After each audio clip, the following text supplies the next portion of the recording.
Hola, ¿qué tal? ¿Cómo están? Estamos acá en Divina Justicia, como todos los martes a las 6 p.m. por Miraflores TV Digital. Yo soy Rocío Cano Burinoni y hoy día vamos a cambiar de tema. Ya estoy hasta por acá de la política y que todos los días, todos los martes tenemos que hablar, rajar de nuestro presidente, rajar del Congreso, etcétera, etcétera, etcétera. Y bueno, siguen los mismos dichos y dientes, y efectivamente tenemos que modificar un poquito el escenario, ¿no? Y más que nada por un tema tan importante que ha salido hace como 15 días, que es el proyecto de ley que tiene una exposición de motivos en la cual se está modificando la ley de arbitraje y la ley de contrataciones con el Estado, para que el arbitraje no sea como que privado, sino que nada más lo maneje el Poder Judicial. Entonces, para eso hemos llamado a expertos acá, internacionales también, así que estamos también desde Francia y dos expertos de Perú, así que los voy a presentar. Es la doctora Karina Zambrano Blanco, abogada, me han puesto candidata al decanato del Colegio de Abogados de Lima. Eso no es, no estás candidateando, ¿no, Karina? No, no, imposible. Bueno, ella es experta en arbitraje, en medios de solución de conflictos, también en conciliación extrajudicial. Efectivamente tiene centro de arbitraje, tiene centro de conciliación y próximamente va a tener un centro de mediación, así que bueno, es una de las primeras expertas acá en el Perú con el tema de arbitraje y obviamente está en el Registro Nacional de OCE. Y también tenemos al doctor Carlos Enrique Castillo Rafael, abogado con segunda carrera y maestría en filosofía, director del Centro de Conciliación de Arbitraje PATMOS, especialistas en mecanismos alternativos de resolución de conflictos, con experiencia en conciliación y arbitraje y aparte de docente universitario, Carlos. Así que casualmente queremos hablar un poquito con ellos para que nos cuenten qué pasa con esta exposición de motivos que tanto movimiento ocasionado entre los árbitros. Y también estamos con el doctor Michel Aurelin Celi Vegas, abogado en Europa, Suiza, Francia y España, y también en el Perú. Él es economista y abogado de profesión, árbitro de la Corte de Arbitraje del ICAM en España, especialista en asuntos internacionales y conferencista. Bueno, bienvenidos a los tres. La verdad que los tres son muy amigos míos y bueno, ayer fue el Día de la Amistad, así que les doy un saludo atrasado, pero saludo al fin y al cabo.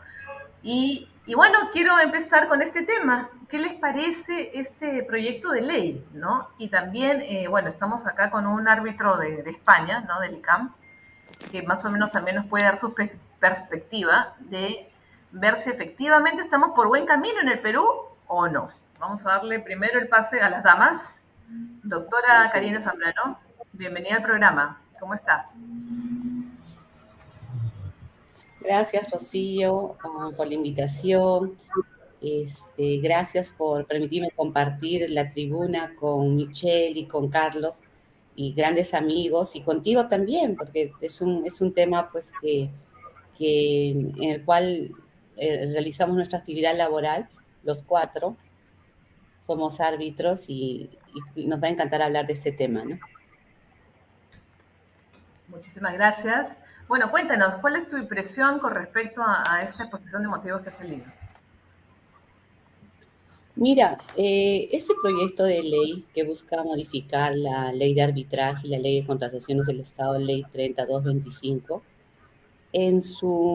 voy a ver, acá en su exposición de motivos dice, proyecto de ley que tiene por objeto modificar la ley de arbitraje y la ley de contrataciones, y tiene como objetivo optimizar el marco normativo alrededor de los procedimientos de selección o ejecución de obras públicas, con la finalidad de evitar los perjuicios que se genera a la sociedad debido a la paralización de obras y la falta de una regulación eficiente en los procesos arbitrales y judiciales relacionados a esto. Entre las modificaciones a esta norma está la acreditación de centros de arbitraje, que va a estar a cargo del Ministerio de Justicia, que ya conocemos, la competencia territorial para solicitar el otorgamiento de medidas cautelares en sede judicial, formas de fianza bancaria o patrimonial. También el proyecto refiere al otorgamiento de medidas cautelares en sede judicial, otorgamiento de medidas cautelares posteriores a la constitución del tribunal arbitral impacto que la medida cautelar pudiera generar interés público y abandono del proceso arbitral. Entonces, en sí, la exposición de motivos es mejorar la obra pública y algunos temas sueltos que quedan en el arbitraje. Pero nosotros consideramos que con este proyecto no puede mejorarse la obra pública si es que no partimos de la raíz, que es en el momento de la contratación, el momento que el Estado contrata con un contratista. En el Perú, lamentablemente, no existe un catálogo de precios, lo que ha generado que 1 kilómetro cuadrado cueste distinto en un municipio y mucho más caro en otros municipios, y para qué hablar del interior del país. De acuerdo a un reporte de una revista muy prestigiosa, el Perú es el país que paga 10 veces más el valor de 1 kilómetro cuadrado. Normalmente estamos entre 1.100.000, 1.200.000, y normalmente en España, que nos cuente Michelle, el valor del kilómetro cuadrado está en 179.000, 200.000. Entonces, creo que este proyecto quiere optimizar el tema de las contrataciones, y creen que el problema es el arbitraje. Si bien en el arbitraje hay que mejorar algunos temas, algunos cabos sueltos, sí, pero ese no es el origen del problema. El arbitraje ya consolida una especie de colusión entre contratista y entidad, porque no puede ser que consultorías que costaban a 100.000 soles, 70.000, ahora tengan el valor de 22 millones como una consultoría en gobierno regional. Hace poco se suscribió un contrato con un contratista chino para poder construir 33 kilómetros de la carretera esta que hubo la salida del río en Aguascalientes, y son 33 kilómetros que hay que En recuperar. Cusco, ¿no? En En Cusco, cerca Cusco, de en Machu Picchu. Aguascalientes, en Machu Picchu. Ajá. ¿Y tú sabes cuánto costaba el contrato de 33 kilómetros? De 30 kilómetros, 333 millones. O sea, es una locura, 333 millones. O sea, definitivamente el problema no creo que es el arbitraje. El problema es que el Perú no tiene un catálogo de precios y permite a ciertos funcionarios corruptos y permite a ciertos contratistas corruptos manejar el precio de la obra de acuerdo a su antojo. Si un alcalde necesita para su campaña, por ejemplo, va a incrementar los costos de la obra. Yo fui jefa de logística y vi cómo determinamos el valor referencial de una obra en 2 millones. Pero en ese momento la alcaldesa estaba en un problema político y necesitaba caja. Incrementó ese costo de la obra a 4 millones, como si nada. No, Entonces, eso es corrupción. Eso es corrupción. es corrupción. Pero eso se está realizando en el Perú en todas las obras. O sea, ese precio de 333 millones para una obra pública, 30 kilómetros, realmente es exorbitante.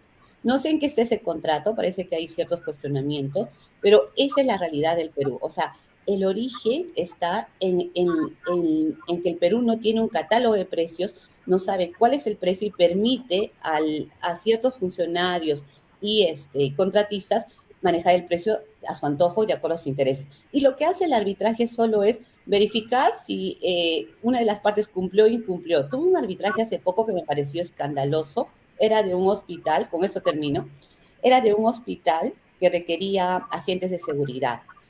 Y este hospital, por sus características y dimensiones, no requería más de 40 personas, agentes de seguridad.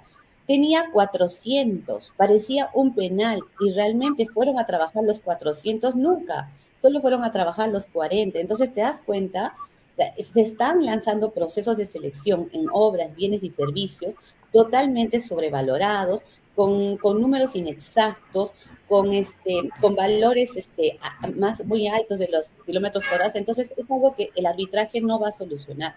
Eso tiene que ir de frente a que el Perú necesita urgentemente lanzar un catálogo de precios y saber cuál es el valor real de una obra, de un bien, de un servicio, etc. Bueno, me parece perfecto, Karina, pero a ver, dime, ¿y eso qué tiene que ver con el arbitraje? O sea, ¿por qué quieren bajarse el arbitraje? Porque el arbitraje no va a modificar eso, ¿no? O sea, Así es. lo que quiere decir esa exposición de motivos es que ellos piensan que los corruptos es la institución del arbitraje. Así es.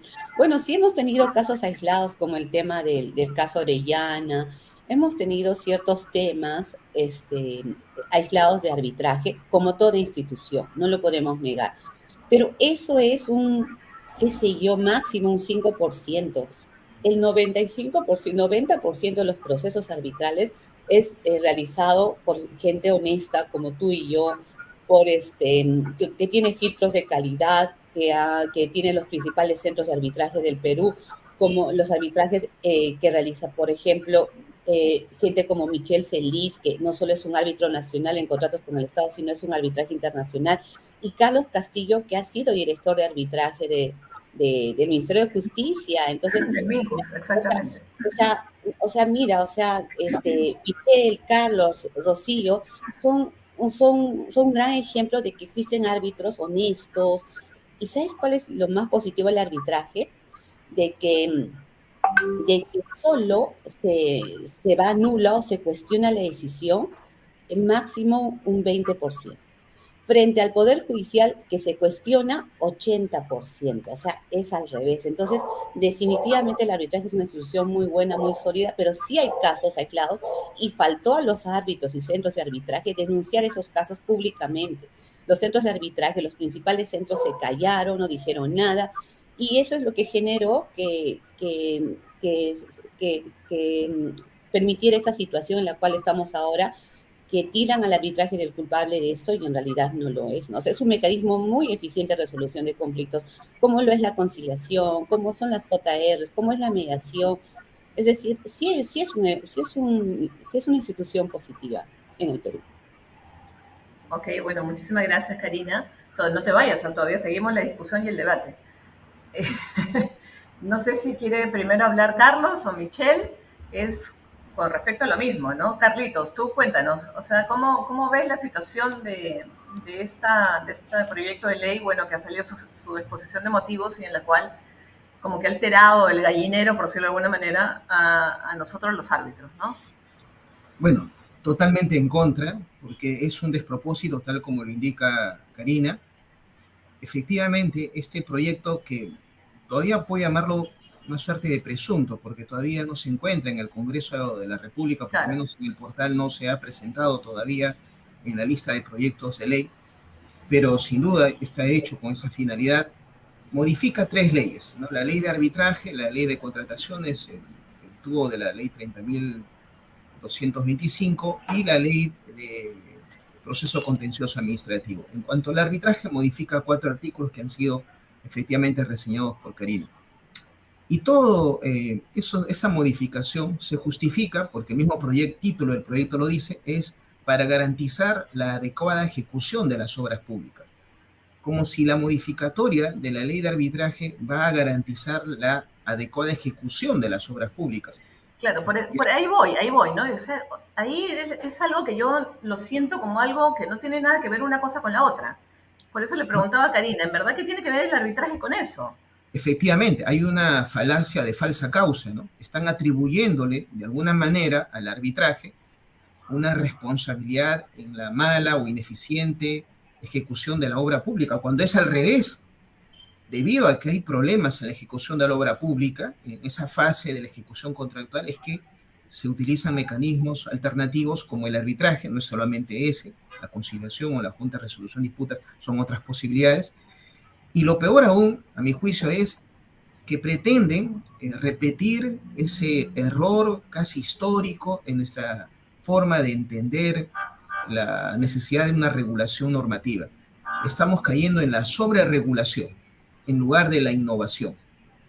Se está modificando la ley de contratación del Estado, la ley de arbitraje, todo para asegurar que la performance del Estado sea más óptima, aparentemente, tanto en lo uno, en la contratación pública, como en el arbitraje en dicha materia cuando el Estado es parte, cuando en realidad, si es el afán, lo que debe hacerse es una ley ad hoc exclusivamente de arbitraje en contrataciones con el Estado, o por último, una ley de medios alternativos de resolución de conflictos en obras, servicio, consultoría y bienes públicos en la etapa de la ejecución contractual. Pero no pueden modificar la Ley General de Arbitraje, porque la Ley General de Arbitraje está pensado como marco general para las distintas modalidades de arbitraje que los ciudadanos podemos usar en arbitraje comercial, en arbitraje de consumo, en arbitraje popular, etc. Entonces no se puede modificar una norma que está pensada más bien para un escenario diferente. Y si por último se quiere dar esa excesiva protección, que tampoco me parece que se resalte el papel protector al Estado frente al particular, al contratista, cuando en realidad en el arbitraje hay un absoluto respeto de la igualdad de armas, de la equidad de las dos partes, y lo que se busca es que las dos alcancen la justicia que corresponda. En cualquier caso, sostengo que debe haber una ley ad hoc específicamente en el caso de la ley de contrataciones con el Estado en materia arbitral o de mecanismos alternativos. De esa manera, la ley general no se tocaría, generando este despropósito. Lo peor aún es que no solamente con estas modificatorias quedaría modificado el arbitraje en contratación pública, sino en general, porque en general, claro, lo que están alentando en última instancia es que el arbitraje, como pasó con la conciliación o está pasando con la conciliación, esté sobreregulado, resulte inoperativo y paulatinamente se vocee que ahora debe ser la jurisdicción estatal la que se encargue de este tipo de conflictos, así como también lo anuncian con respecto a la conciliación, ahora está pasando con respecto al arbitraje. Y lo otro es que el Estado, en su afán de la sobreregulación, quiera regular, registrar, sancionar, supervisar a las instituciones arbitrales, a los árbitros en general.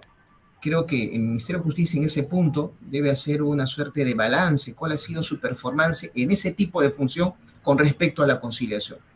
Y que muestre si en lo que respecta a la conciliación, que es un mecanismo mucho más sencillo, se ha dado los frutos necesarios para poder siquiera pretender ahora encargarse de la administración del arbitraje tan rico, tan importante y de múltiple desarrollo.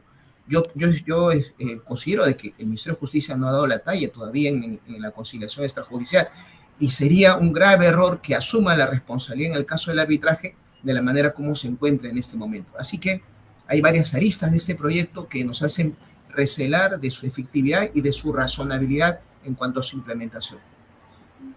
O sea, ¿tú consideras que sí, efectivamente, el arbitraje debería quedarse en el OCE? Yo considero que debe quedarse en manos de especialistas, personas que conocen la materia de arbitraje, que son árbitros de bastante expertise, conocimiento, tienen publicaciones, que ahora no pueden ingresar, por ejemplo, la nómina que maneja OCE, que se dé parte, por ejemplo, a los jueces comerciales. A ver, sería importante escuchar la opinión de los jueces comerciales que han ganado bastante conocimiento en la ejecución de laudos, ¿no? Y que yo creo que conocen bastante sobre esta materia. ¿Estarán de acuerdo con esta judicialización presunta de las controversias estatales en materia de obra, por ejemplo, al Poder Judicial? ¿O la opinión de algunos procuradores públicos que, por ejemplo, han estado en los últimos años mostrando un gran éxito en cuanto a la defensa técnica en materia arbitral, mostrando que el Estado puede manejar muy bien los arbitrajes si se prepara y conoce? Así que considero que a estas alturas se han dado mucho en la consolidación del arbitraje en materia de contratación, que desandar todo ese camino sería un error. Ok, gracias, Carlos. Ahora, Michelle, mira, o sea, tú sabes de que efectivamente, por ejemplo, en España, en Europa, no hay arbitraje obligatorio, ¿no? Exactamente. Es algo así como muy extraño, ¿no? Es más, yo lo tuve que debatir en Salamanca, no sabes cómo, el esfuerzo que tuve que hacer para explicarles, ¿no? De que nosotros teníamos un arbitraje obligatorio. Entonces, tiene su lado bueno y tiene su lado malo, ¿no? Ahora, uno dice, el Estado, hay una división de poderes y tenemos a un poder encargado en dar justicia, que es el Poder Judicial. Entonces, ¿por qué tenemos una obligatoriedad de casos de contrataciones con el Estado de meterlos en arbitraje? Bueno, obviamente nosotros ya sabemos por qué, fueron por los TLCs, ¿no? Entonces que se firmaron y bueno, le convenía al Estado porque acá no había confianza en el Poder Judicial cuando venían inversores extranjeros. Entonces ahí fue que manejó todo esto y salió. Ahora, tú desde el punto de vista de abogado en Francia, en España, ¿cómo ves esta situación? Porque yo sé que a ustedes les parece raro, porque efectivamente no hay, o sea, siempre es voluntario. Ahora en España, por ejemplo, está aumentando muchísimo los casos de arbitraje, pero sin embargo siempre es voluntario, ¿no? Entonces cuéntanos más o menos tu apreciación. Bueno, en primer lugar, este proyecto es, en todo caso en el Perú, es algo que ha surgido de estudios que pueden considerarse como serios. Esperemos que no sean destrozados en el Parlamento que tenemos actual. Esa es la primera atingencia que tendría que hacer, ¿no? Porque normalmente la ley que debe salir es para mejorar de repente los aspectos ligados al arbitraje. Como experiencia le puedo decir que evidentemente hay muchas diferencias entre un país y el otro. Pero lo que quisiera hablar básicamente, y es lo que me concierne, es el arbitraje internacional. Y yo veo que hay en el proyecto se menciona algo que es un poquito restrictivo para los árbitros internacionales, que tienen que tener, sobre todo en el caso de arbitraje de derecho y para arbitrajes nacionales, que estén registrados o que tengan un título de abogado y que estén registrados en SUNEDO. Yo creo que es una restricción, si se quiere, que pertenecen al monopolio del Estado. Ya, estamos ya con los principios de los árbitros que no se pueden realmente desplazar al Perú para asumir este tipo de casos. O sea, vemos ya la intervención del Estado como un control específico para las contrataciones que pueda hacer el Perú en el extranjero. Ahora, eso es algo histórico, ¿eh? Yo le digo, por ejemplo, mi experiencia cuando estaba en el Ministerio de Economía y Finanzas, cuando hemos visto crédito del Banco Mundial, del Banco Interamericano, de la Corporación Andina de Fomento, son cláusulas que ya vienen diseñadas en los mecanismos, lo que se llaman los board directories, que realmente no se puede hacer nada. Cualquier tipo de controversia ya viene definida. Entonces, entrar a crear una ley que pueda realmente preservar la libertad de circulación de los árbitros y encontrarse contra esas imposiciones de los organismos internacionales o con las directivas de los organismos que tienen que ver con el arbitraje es bastante difícil, no podemos conciliar. Lo que sí hay que tener en cuenta es de que a veces pretendemos hacer una norma jurídica perfecta, pero en el fondo no es aplicable. Entonces, por ese lado, el proyecto, en lo que se refiere el arbitraje internacional, a mi entender, puede tener una serie de consecuencias nefastas, sobre todo si exigen que los árbitros internacionales estén reconocidos por el SUNEDO y que tengan un título de abogado. O sea, esa es una limitación para, en primer lugar, que los especialistas que vienen del extranjero, que tienen mucha experiencia y que puedan contribuir a resolver los problemas, los diferendos que existan con el Estado peruano, no podrán intervenir. Ese es el primer punto. Segundo punto, en Europa es cierto que hay una serie de organismos que son básicamente privados y no necesariamente tenemos un cuerpo legislativo, un cuerpo o una institución corporativa que reúna a los árbitros. El árbitro, por ejemplo, yo soy miembro de varias asociaciones de árbitros en Suiza, en España, y necesariamente lo que les interesa a las organizaciones son la experiencia y el conocimiento con unos requisitos, evidentemente, como los que exige el Colegio de Abogados, de repente, en los que se refiere a las condiciones personales del candidato y las condiciones profesionales, eso es lo básico, pero de ahí no hay limitaciones. Ahora, evidentemente, están los principios del IVA, los principios de todo organismo, de la Cámara de París, en comercio internacional de las organizaciones que existen como la OMPI, la OMC, etcétera, etcétera, aunque en cada tipo de organización existen criterios que son determinantes para poder intervenir. Con lo que le quiero decir de que legislar en términos de arbitraje, ligarlo con la contratación del Estado, ya es un monopolio del Estado. A mi entender, sin tocar la legislación ligada al arbitraje, porque el arbitraje es estrictamente voluntario y privado, lo del Estado tendría que legislarse en función con una legislación específica que si la contratación del Estado tiene que ver algo con arbitraje, evidentemente quedaría como un sector limitado a las contrataciones del Estado. Ahora, no podemos ligar todo el arbitraje internacional únicamente a cuestiones del Estado. Hay arbitraje internacional con empresas que no necesariamente son estáticas o estatizadas, de tal manera que por ahí tenemos ya un defecto de lo que sería la aplicación de esa ley. En lo que se refiere a la experiencia o a la aplicación de tratados internacionales, como ha mencionado bien Rocío, TLC, o cualquier tipo de acuerdo comercial con la Unión Europea, eso también ya está definido. O sea, si cogemos los tratados de libre comercio, cogemos los la norma, la directiva del Banco Mundial, de la Corporación Andina de Fomento o del Banco Interamericano, ya prácticamente nos queda muy poco para dejarle un campo libre al arbitraje privado internacional, porque el resto ya está definido. Entonces, cualquier ley que pueda existir tendrá algún tipo de limitaciones porque hay elementos que no puede tocar. Si no, entraremos en ese problema de conflicto de leyes en las cuales muchas legislaciones nacionales querrán imponerse. Y además le digo otra cosita, aquí por ejemplo, para tomar el caso de Suiza. En Suiza, la ley, los procedimientos de arbitraje los realizan las cámaras de comercio, pero no es una cuestión de ley, y lo que dijo Karina un poco es los elementos que se pueden derivar de un arbitraje que podría ser considerado como una fuente de malversación o de corrupción. Les cuento un caso reciente aquí en Ginebra, por ejemplo. Ha habido un montaje de un arbitraje falso de los países del Golfo con cuestiones políticas, y que al final los abogados que han firmado los laudos, que han sido personas que no tenían ninguna experiencia, que figuraban como árbitros porque no hay ningún control en eso, han sido sancionados, incluso con penas de prisión. Y entramos a ese caso de que el arbitraje puede ser relativamente voluntario, puede ser libre de las partes, pero tiene que ser legislado por el Estado. Ahora, ¿cómo fijar los límites del Estado? Ahí está el problema. Si partimos de una filosofía o de una visión relativamente de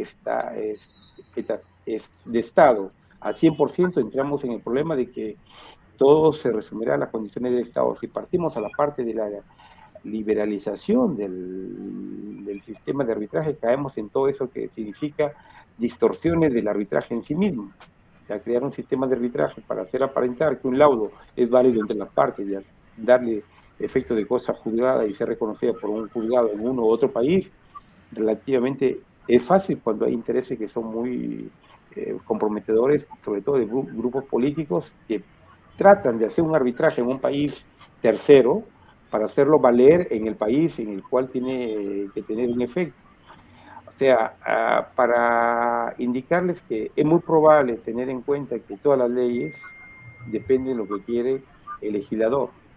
Y en este momento yo pienso, a mi entender, que la ley de arbitraje en el Perú, si bien es una de las buenas leyes que puede ser tomada como ejemplo en América Latina, no hay que pensar que tiene que darnos mucha libertad, como no hay que pensar tampoco que el Estado puede tener mucha libertad para imponer las normas. Yo creo que hay que tener una mixtura de los procedimientos. Los excesos son malos. Las leyes, muchas leyes matan a la ley.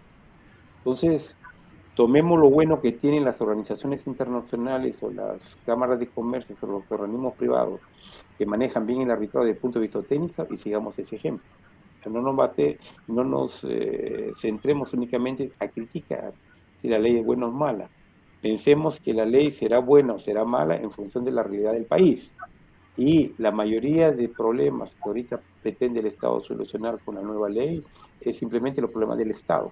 ¿Cómo se defiende el Estado ante una eventualidad de un incumplimiento de un contrato con un ente extranjero, y en el cual el Estado no debería ceder lo que se llama esa especie de jurisdicción y ver aplicación de legislación externa, sino que el Estado trata de proteger? Ahora, es que esa protección será reconocida en otros países. A mi entender, yo creo que sería contraproducente aprobar una ley que no podría ser reconocida en los otros países, y las empresas de esos países, si quisieran negociar con el Perú, no entrarían en ningún tipo de negociación hasta que se modifique esa ley que hoy día se pretende aprobar. Esto por el momento que puedo decirlo. Muchas gracias, Michelle. Sí, definitivamente.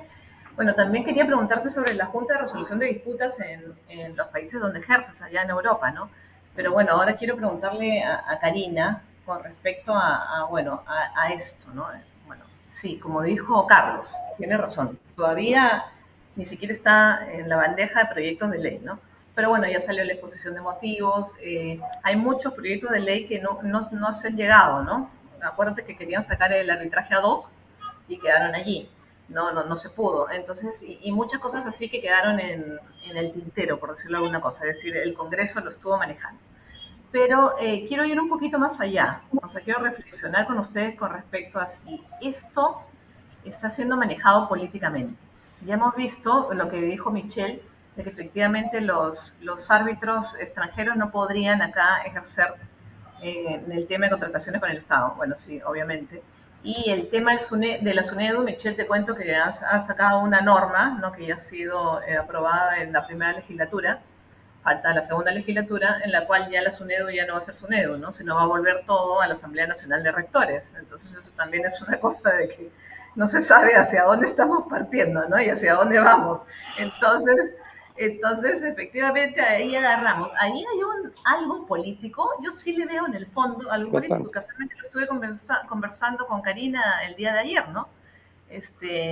Tú, Karina, me decías que no, que tú no lo veías político. Entonces, en todo caso, cuéntanos más o menos tu impresión. Bueno, hay un sector de la población que está insatisfecho con el arbitraje.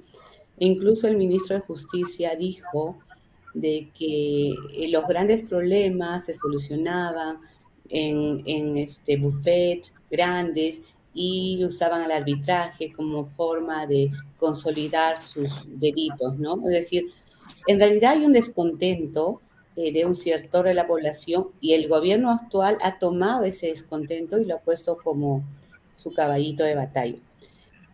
Sin embargo, el arbitraje es una herramienta muy útil, es muy eficiente siempre y cuando el factor humano, el árbitro, sea honesto, sea independiente, sea transparente. Si el árbitro no es transparente, independiente, pues lamentablemente el arbitraje es un desastre. Entonces, sí, o sea, depende, ¿no? O sea, por eso te preguntan, ¿tienes un arbitraje? ¿Y quién es el árbitro? Porque dependiendo del árbitro tú vas a saber si ese arbitraje va a ser bueno o no. Entonces, yo creo que nos ha faltado a los mismos árbitros y a los centros de arbitraje difundir los beneficios en la sociedad del arbitraje. No enseñan en los colegios lo que es arbitraje. En las universidades recién una que otra están enseñando arbitraje. O sea, nos ha faltado una especie de difusión, de concientización en la sociedad, y por el Estado ha faltado transparencia. ¿Por qué no publican los laudos o los centros de arbitraje publican los laudos, las designaciones? Ha habido una especie de transparencia porque efectivamente, es decir, hay un grupo que está interesado que no haya esa transparencia, pero a los árbitros que actuamos con transparencia nos interesa que haya transparencia. Entonces yo creo que mucho depende del arbitraje, el factor humano, es decir, si tú has estado en un arbitraje con un excelente árbitro, tú dices el arbitraje es lo máximo, pero si has estado con un arbitraje que ha laudado en contra tuya o ha laudado en contra de una entidad o ha favorecido a un contratista, o sea, vas a decir es un desastre. Entonces, como que estamos ahí, ¿no? Depende del factor humano, pues sí. Ok, Carlos, la misma pregunta, o sea, si todo esto viene a raíz de algo, estamos viendo de que estamos en una coyuntura política muy importante, ¿no? Y que parece una estrategia, ¿no? Parece que están moviendo las piezas y que parece toda una estrategia. Entonces, ¿esto no será parte del juego? A esa va mi reflexión. Yo me atrevería a hacer una distinción, ¿no? Más que ser producto de la política, de un enfoque ideológico. Para todos es conocido de que el actual gobierno central tiene una cierta proclividad a una ideología donde el rol del Estado debe ser fundamental en todas las actividades y donde la autonomía de la voluntad de las partes o la iniciativa privada debe eclipsarse o reducirse, ¿no? A eso quería llegar. Entonces el arbitraje, como la conciliación extrajudicial, como los mecanismos alternativos en general, están basados en la autonomía de la voluntad de las partes. Y en ese sentido, una mirada superficial desde esa ideología haría pensar que el arbitraje pues tiene que de alguna manera regularse o haber una sobreregulación y el Estado tiene que establecer controles. Además recuerden ustedes que ya desde antes se ha dado la crítica de que esta justicia privada, porque así la han denominado al arbitraje sobre todo y a la conciliación incluso también en su momento, va en contra de supuestamente los intereses populares, ¿no? Porque justamente está basado en esa voluntariedad que solo un cierto sector de la sociedad económicamente pudiente puede materializar. Pero yo creo que incluso en ese aspecto hay un error, porque en realidad lo que debiera verse, que la justicia alternativa, que facilita el arbitraje, la conciliación, la mediación, etcétera, no está basado únicamente en ese principio liberal de la autonomía, de la voluntad, que aparentemente le tienen ojeriza en el gobierno central, sino está basado en un valor progresista, que más bien este gobierno debiera defender. ¿Cuál es ese valor progresista? El acceso a la justicia. Los mecanismos alternativos lo que facilitan, permiten a la ciudadanía tener acceso a la justicia. El Poder Judicial tiene problemas históricos que se han agravado mucho más con ocasión de la pandemia. Y el acceso a la justicia en este momento es muy difícil, ¿no? Los tiempos no se cumplen desde hace mucho, es oneroso, a pesar de la gratuidad que indica la Constitución, pero en la práctica es oneroso, y necesitamos distintas formas de gestionar los conflictos. Desde esa perspectiva, la mediación, el arbitraje y la conciliación responden a esa necesidad de este derecho fundamental, porque es un derecho fundamental el acceso a la justicia. Exacto. Y este gobierno debiera más bien hacer suya esa bandera. Ahora, que haya problemas con respecto al arbitraje como en la conciliación, correcto, pero eso debe ser analizado de manera técnica, como muy bien dice Michelle, y no de manera subalterna o basada en otros criterios que más bien lo que van a hacer es empeorar a esta justicia arbitral. Así que yo considero que el elemento ideológico debe cambiar de enfoque. En lugar de ver que el arbitraje nace de un principio liberal, nace más bien de un principio progresista. Consolidar el derecho fundamental del acceso a la justicia, que mucha falta nos hace en el Perú. Bueno, sí, pero la verdad es que, el común denominador, el ciudadano de a pie, dice que el acceso a la justicia por el intermedio del arbitraje es muy oneroso, ¿no? Es muy caro. Entonces no tienen acceso, ¿no? Entonces dicen, bueno, ¿por dónde entraría? Por el Poder Judicial. Vemos que el Poder Judicial en verdad no da justicia, ¿no? Pero quería Rocío, te olvidas que tú, creo que Karina también y yo, somos parte de la nómina del arbitraje popular. ¿Qué ha hecho el Estado para posicionar el arbitraje popular? Si se le culpa que el arbitraje es para una élite, el Estado tiene una perla llamada arbitraje popular que lo puede hacer crecer.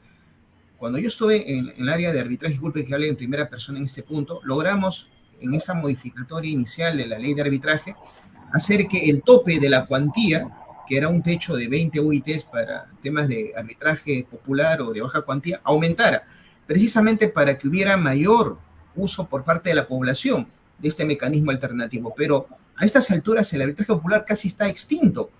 Casos, creo que el año pasado no llegaron ni a 30 arbitrajes en todo el año.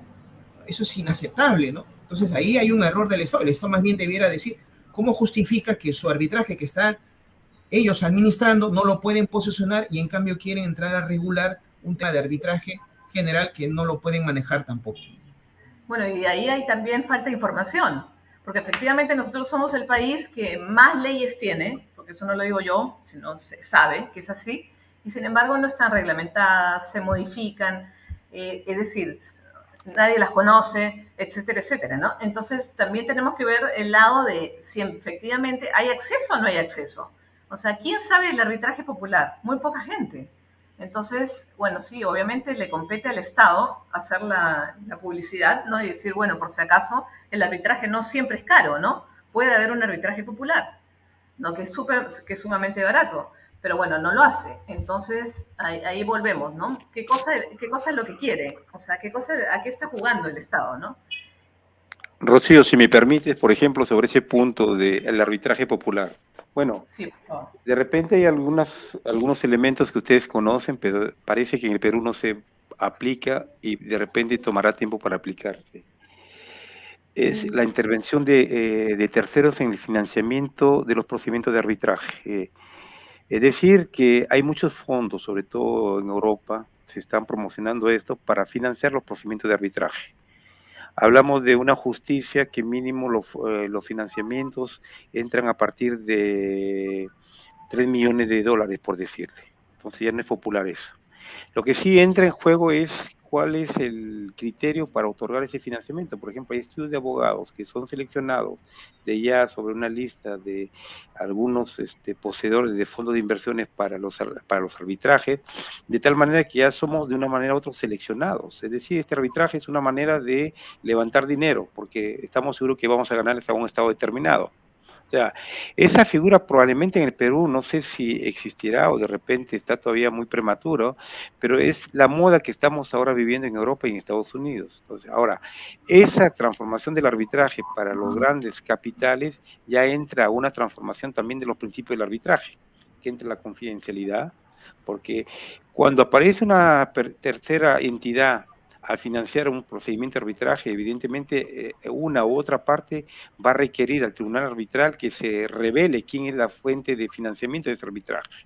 Entonces, Y aparte, ¿por qué lo haría, no? ¿Por qué lo haría? ¿Por qué lo haría? Claro, en el fondo... ¿De parcialidad? No, claro, en el fondo hay conflicto de intereses, en el fondo Claro. podría haber principio de problema de confidencialidad y sobre todo que en el fondo el financiamiento no es porque quieran solucionar el problema, sino el financiamiento sea como una alternativa de inversión en un servicio que viene finalmente a hacer el arbitraje. Entonces, de una manera u otra, como decía alguien hace un momento, si ya conocemos quién es el árbitro, sabemos que vamos a tener un resultado. Ahora, el problema que tenemos en ese campo es que los mejores árbitros van a ser, si se quiere, contactados o conectados por estos fondos de inversiones, que de una manera u otra va a ser parte de su cartera de árbitros especiales y que van a encontrar el pago asegurado antes de empezar el procedimiento. Entonces, ya esa manera de cómo intervenir en el arbitraje prácticamente se desvirtúa los principios elementales que nosotros tenemos como justicia alternativa. Es decir, ya no es una justicia que pueda solucionar el problema sobre la base de la equidad, sobre la base de egalidad de armas, o elementos que a veces un juez no puede aplicar o se los aplica arbitrariamente, sino es el poder cómo financieramente pudiera derivarse hacia los árbitros que son competentes y que tienen una metriz, un dominio de la materia y que van a dar resultados que les interesa a las personas que financian. O sea, esos elementos son básicamente lo que pasa en el contexto internacional. Por eso que el proyecto, todos los proyectos de ley de arbitraje en todos los países del mundo resultan ser algo proteccionistas. ¿Por qué? Porque de una manera u otra está en juego la soberanía del Estado, por un lado. Por otro lado, independientemente del matiz político que tengamos en este momento en el Perú, pero es un proyecto que se ha trabajado antes de este gobierno y esperemos que se apruebe durante este gobierno, pero lamentablemente... No se apruebe. Probablemente no se apruebe, pero es mejor si no se aprueba. Lo que pasa es que la clase política que desconoce ya los elementos básicos de cómo funciona en economía, imagínense ustedes cómo van a pretender entender cómo funciona el arbitraje. Entonces, por ese lado ya tenemos un problema de qué texto podría salir sobre la base de compromisos que los grupos políticos que deciden el texto final de una ley pudieran aprobarla. El otro punto que hay que tener en cuenta es básicamente también lo que pasa en el contexto internacional. Hoy día, de repente, tenemos contratos que estamos llamando a licitaciones públicas, y las licitaciones públicas, detrás de todo el mecanismo existe un financiamiento que puede ser público de algún país o que puede ser privado de un consorcio de bancos. Entonces, hay un conflicto de intereses que hay que proteger. ¿Quién los protege mejor? ¿El que da el financiamiento o el que ejecuta el proyecto o el que recibe el proyecto? Eso es lo que hay que tener en cuenta en el problema de la resolución de conflictos que se derivan de eso. Ahora, yo por experiencia le digo que, por ejemplo, a veces en créditos internacionales habían financiamientos para hospitales en unas zonas del interior del país, donde supuestamente se iban a preservar vacunas, y en esa zona ni siquiera había electricidad. O sea, el factor humano de pretender hacer pasar que existía un proyecto financiado y que habían cláusulas, las mejores cláusulas de resolución de conflicto eran sobre proyectos que realmente en la práctica existían solamente en el papel. Donde tengamos un poquito cuidado con eso, porque a veces de repente nosotros queremos solucionar el problema una vez que la situación se ha presentado como conflicto, pero no vemos realmente cómo es la situación antes de poder negociar el contrato y si realmente ese contrato será ejecutado de una manera que pueda favorecer, en primer lugar, a la mayoría de las personas que están alrededor de ese contrato, no desde el punto de vista de la corrupción, sino desde el punto de vista del desarrollo económico. Por eso que es un poquito delicado, a mi entender, pretender legislar sobre algo que realmente los que son los considerados como padres de la patria no conocen los elementos básicos de economía y menos de derecho.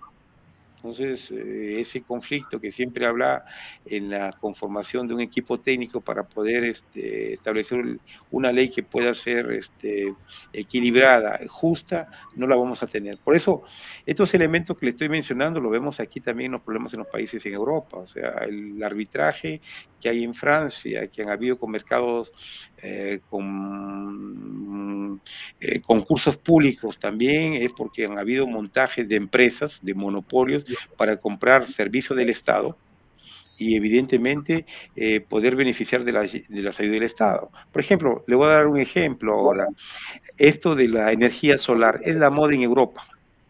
Aquí tenemos energía, lo que se llama los paneles solares casi gratuitos financiados por el Estado. ¿Por qué? Porque el Estado se da cuenta que hay que incentivar empresas, hay que darle financiamiento y finalmente es el consumidor el que va a pagar eso. En lugar de pagar la electricidad que consumimos ahorita vía internet, vamos a pagar un equipo que ha sido utilizado para transformar la energía solar. Ustedes ven toda la publicidad que encuentran en eso. No hay ninguna cláusula de arbitraje que se presente. ¿Por qué? Porque es el Estado que fija las condiciones. Cuando lleguemos a tener ese tipo de energía solar en el Perú, nos olvidamos del arbitraje, porque el monopolio del Estado que fijará las condiciones, en ese momento le dirá, es así, lo aceptan, y a cambio le damos una propina para que en lugar de que utilicen la energía, puedan utilizar la energía solar, pero a cambio le vendemos el equipo. Entonces, ya vemos cómo el Estado de una manera u otra soluciona los problemas de la sociedad, dando financiamiento e imponiendo sus condiciones. Simplemente para decirle con ese caso de que a veces el arbitraje es bueno, pero hay que ver, a mi entender, que no podemos generalizar el tipo de conflicto que se puede generalizar, que se puede dar. Yo tengo casos, por ejemplo, de casos de personas que han firmado contratos de exportación de equipos con el entendido de que solamente iban a enviar de repente al Perú, al otro país de América Latina, la mitad del pedido que les habían hecho. ¿Por qué? Porque ya se habían protegido con la cláusula de solución de conflictos, hasta que se haga, en primer lugar, que le ponen las cláusulas compromisorias en idiomas que no es el español. En segundo lugar, que le fijan tribunales arbitrales que no están en América Latina. Y en tercer lugar, que todas las condiciones resolutivas están en función de lo que pasa que en el gobierno en el cual las ayudas que han recibido para hacer ese envío de mercadería se puedan dar o no en un tiempo que hayan previsto ellos. Entonces, una serie de elementos. Por eso que a mi entender, y eso es parte también de la experiencia que tengo, si hay la intervención del Estado para regular esto, que no sea una intervención básicamente ideológica, monopolista, sino que haya una mixtura de los dos elementos, sobre todo de escuchar a los especialistas y ver que el arbitraje nacional, como dijeron, popular hace un momento, no puede estar legislado con la misma norma del arbitraje internacional. Y por el momento ahí me quedo. Ok. Karina, ¿qué piensas de lo que ha dicho, bueno, de eso de la soberanía, de este tema de financiar los arbitrajes? Imagínate si acá en el Perú tuviéramos una persona que nos financie, ¿no?, el arbitraje a una entidad, por ejemplo. Ya eso ya se vería como corrupción, pero de arranque. O sea, acá ya estamos, ¿no?, con la corrupción, como que se diga a flor de piel, ¿no? Somos muy sensibles, ¿no?, en ese sentido. Entonces, ¿tú cómo lo verías? O sea, a mí me parece fantástico, ¿eh? Lo que pasa es que allá se está manejando, en los países desarrollados se maneja con que acá debería ser igual, ¿no? Porque la Constitución lo dice, o sea, primero la buena fe, o sea, yo no tengo que estar probando, mi palabra basta, ¿no? Pero acá no es así, ¿no? Desgraciadamente, y todos nosotros lo sabemos acá en el Perú, no es así. Entonces, ¿cómo verías tú que imagínate en un arbitraje venga alguien y nos financie, ¿no? O sea, nos financia, o sea, nos ponga el financiamiento del arbitraje para que la entidad pueda hacer el arbitraje. Bueno, sí, me parece una fórmula muy peligrosa por el factor humano. Hay gente que, pucha, se va a mantener firme, pero hay gente que no. El factor humano es determinante en todo, Rocío. Depende de la persona, porque el arbitraje es como es una bola de fuego, ¿no? Es como un milagro. Entonces tú, si eres bueno, lo usas para el bien, pero si eres malo, lo usas para el mal. Entonces es un tema de integridad, ¿no? Entonces, no te puedo decir cómo sería. Si yo estaría, en mi caso personal, haría lo mejor para las partes. Y eso tendríamos que buscar también de los otros árbitros. Mira, ahora la experiencia ahora de las JRD, ¿no? Le paga el contratista, paga la entidad, ambos para resolver el conflicto. Y, por ejemplo, me contaron la experiencia chilena de que 0 arbitrajes y todo se resuelve con las JRD y con cuadernos de obra electrónicos. Es decir, cada país va asumiendo sus experiencias. Pero definitivamente el tema del problema de la obra pública no es el arbitraje. O sea, para mí es el mismo Estado que no ha aprobado hasta el día de hoy un catálogo de precios y no se sabe cuánto cuesta una obra pública en el Perú. Bueno, en eso yo estoy de acuerdo contigo y como dijo en una conferencia hace poquito, ¿no? El miércoles creo, o el martes, una conferencia. Fernando Cantuarias. Fernando Cantuarias que dijo, ¿no? Hugo En Soroguren y una Gonzalo misma, García Calderón. claro, una misma avenida, ¿no? Que pasa por 3 distritos, para parchar un hueco, en el distrito A vale 15 soles, en el distrito B vale 10 soles y en el distrito C vale 5 soles. Entonces, ¿cómo puede ser, no? Entonces, y ahí todo eso se presta a otra serie de Y interpretaciones. bueno, si es que hay algo que modificar, ¿no? O sea, no es necesariamente el tema del arbitraje ni la ley de Y yo creo que contratación. no tendríamos que modificar la norma. Sí, no tiene sentido. De repente, por ejemplo, las grandes obras internacionales, los grandes proyectos de inversión, esos no van a un proceso de selección. Se exoneran del proceso y es un grupo de funcionarios de Estado, es una entidad, no me acuerdo ahorita el nombre, es un grupo, antes era Proinversión. Ellos son los que seleccionan directamente a los proveedores internacionales. Yo creo que más bien principalmente las grandes proyectos de inversión, los temas de los recursos naturales tienen que ir a procesos de selección. No puede ser que solo determinados temas vayan y determinados no. Yo creo que todo debe ir a un proceso de selección, que sea el ojo público el que juzgue, el que observe, y tiene que salir en la televisión, en las redes, qué proceso de selección, qué obras, quién está ganando, quién es el contratista, a quién se le dio la buena pro, cuánto cuesta ese contrato, qué se va a hacer. No tiene por qué estar así entre líneas, ¿no? Por un grupo de funcionarios que dan la buena pro a empresas internacionales. Yo creo que todo debe ir a un proceso de selección. Y bueno, la experiencia de Michelle es pues excelentísima porque nos permite entender de que algunos años aquí pues vamos a ser financiados por un grupo corporativo y realmente esperemos. Y esperemos, porque muchos arbitrajes se caen justamente por falta de pago, ¿no? Sí. Así es. Voy a promover un fondo para el Perú. Me parece que me están haciendo una pregunta por acá, por interno, por el Facebook. Carlos, tú que eres docente universitario, me están preguntando qué cosas son las JRD, o sea, la Junta de Resolución de Disputas. Así de manera, así de manzanitas, ¿no? ¿Cómo lo podrías explicar al ciudadano de pie? Porque también es algo que no se conoce. Entonces, falta mucha información con respecto a eso. Entonces, la idea de este programa, la idea de invitarlos a ustedes, es que la gente vaya conociendo, ¿no? Y que todos estos casos se discutan y los veamos y que, bueno, saquemos algo bueno de todo esto. ¿Cómo nos podrías explicar a las personas así de a pie qué cosas es la Junta de Resolución de Disputas y qué beneficios tiene?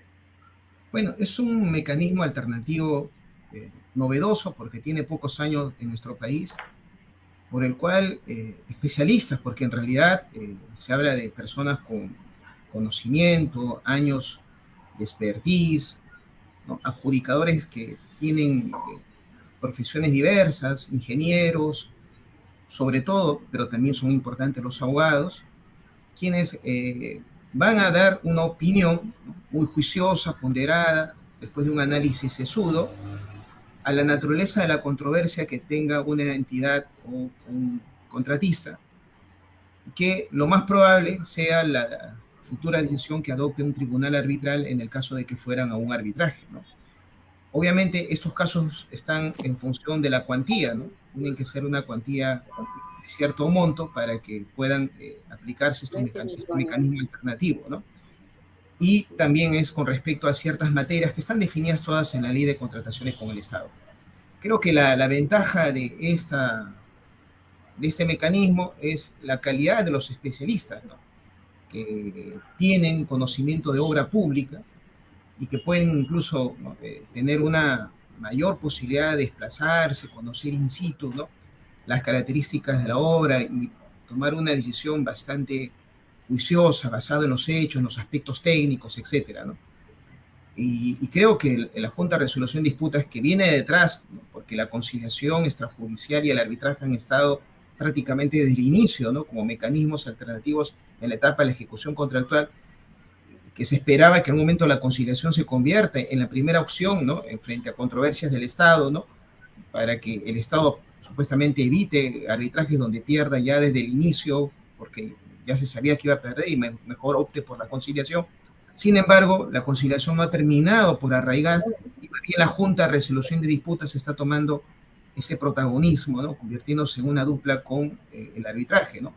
Yo esperaría que, así como tiene éxito la Junta de Resolución de Disputas, también la conciliación sea considerada como una opción decisiva para algunos arbitrajes innecesarios que el Estado deba recorrer, se eviten, utilizando el dinero del erario público, ¿no? Y se pueda llegar a un acuerdo, pero no termina de darse porque todavía hay temor por parte de los procuradores y de personas que están en la entidad de conciliar, que lo puedan ver como un elemento luego de evaluación, de juzgamiento por parte de control interno de la propia Contraloría, ¿no? Así es, ¿no? Los procuradores efectivamente tienen muchísimo miedo de conciliar, ¿no? Y no lo quieren hacer quizás porque no tengan el permiso, o sea, no se sabe, la verdad, pero tienen muchísimo miedo. Ahora, vemos que todo este tema de la contratación con el Estado viene con un contrato de adhesión, o sea, el contratista no puede hacer mucho, ¿no? Con respecto a eso. Y bueno, ya para ir haciendo la ronda ya de la reflexión final, toquemos este punto y toquemos también el punto ya en sus reflexiones finales, es si el arbitraje está siendo efectivamente una justicia privada o si simplemente está ayudando a lo que hablamos en un inicio, al acceso de justicia, ¿no? Que obviamente es un derecho humano, ¿no? Y para ahí la reflexión de cada uno, por favor. Empezamos así, Karina, Michelle, Carlos, por favor. A Michelle le toca. Michelle. Bueno, gracias por la presencia. Tu reflexión final y con respecto a ese punto, porque casualmente ya son las 7. Así que... Bueno, brevemente, es un mecanismo de acceso a la justicia, estoy de acuerdo. Que es justo e injusto depende del Estado que establezca la norma. Segundo punto, la ley de contratación del Estado puede incluir unas cláusulas de arbitraje, pero no a la inversa. ¿Okay? O sea, seamos claros en eso, no podemos modificar la Ley General de Arbitraje para meter la contratación del Estado, esa es la inversa. Ya. Modifiquemos la Ley de Contrataciones para meter una cláusula de arbitraje o cómo solucionar los problemas, y eso resuelve el problema. Entonces, y sobre los puntos de los avances que se tratan en otros países, yo creo que podemos comenzar ya a hacer un grupo de reflexión, cómo podría ser el avance del arbitraje en el Perú. No para asegurar los ingresos de los árbitros, evidentemente, sino para contribuir al avance del arbitraje desde el punto de vista técnico. Y es todo. Gracias. Me parece muy bien y, bueno, yo los voy a volver a invitar porque tenemos que hablar de mediación, que es algo que se maneja mucho en Europa y en Estados Unidos, y nosotros todavía estamos ahí quedándonos un poquito, ¿no? Entonces tenemos que sacarlo a la luz y tenemos que hablarlo. Así que los voy a volver a invitar. Karina, tu reflexión final, por favor. Bueno, para que se ha consultado a los procuradores y el procurador del principal ministerio que arbitra más resultado. Entonces se tiene que consultar a los procuradores, a los árbitros, a todos los actores con la finalidad de hacer un proyecto eficiente o de repente solo mejorar aquello que es necesario, ¿no? Y además tenemos que identificar cuál es el problema. El problema es el arbitraje, los mecanismos alternativos es el problema, si son aquellos que ayudan para que audiencia, claro. de ninguna manera, o sea, más bien son mecanismos rápidos, eficientes, y lo pagan las partes porque somos profesionales especializados en resolver conflictos y de manera rápida.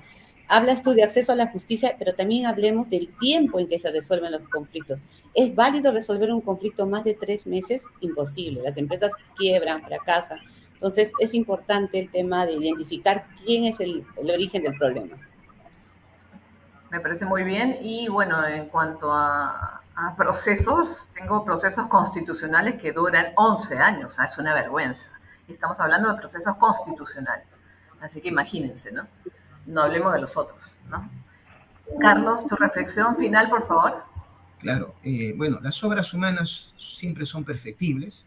Qué duda cabe que la justicia alternativa, el arbitraje, la conciliación también, pero efectivamente tiene que ser hecho por especialistas, no con criterio ideológico, sino con criterio técnico, y efectivamente entender que la naturaleza de la contratación pública tiene que ser materia de una reflexión sistemática y no simplemente hacer algunos cambios, ¿no? Sobre todo quieren corregir lo que es la parte de la ejecución contractual, cuando de repente el problema está en el origen, ¿no? Desde el expediente técnico, todo el enfoque inicial, cómo se va desarrollando, ¿no? Esas primeras etapas. Entonces, es un tema que los especialistas pueden dar grandes luces sobre el particular y creo que quien esté promoviendo este proyecto debe reconocer que el elemento técnico por encima del lógico tiene mayor importancia aquí.